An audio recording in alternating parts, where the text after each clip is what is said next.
Welcome to the Slop Temple. We pray this video helps. In this video, I will explain how to jumpstart a Cadillac CTS. First, prioritize safety by gathering essential gear like gloves and eye protection.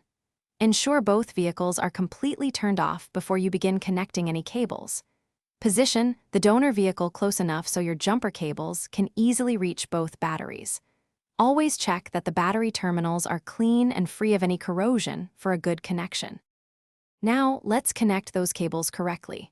First, attach one red positive clamp to the positive terminal of your dead Cadillac CTS battery.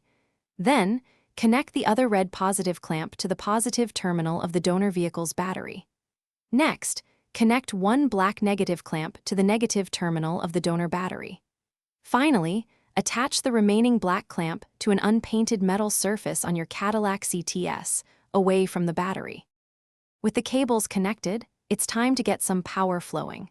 Start the donor vehicle and let its engine run for about 5 to 10 minutes. This allows the dead battery to receive a charge. After this period, attempt to start your Cadillac CTS. If it doesn't start immediately, wait a few more minutes and try again. Remember, do not crank the engine for more than 15 seconds at a time to prevent damage. Once your Cadillac CTS starts, it's crucial to disconnect the cables in the correct order to avoid sparks. First, remove the black negative clamp from the unpainted metal surface on your Cadillac. Next, disconnect the black negative clamp from the donor battery. Then, remove the red positive clamp from the donor battery.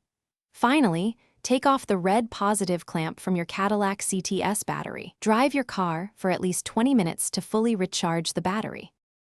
Thanks for watching. Consider subscribing if we helped you.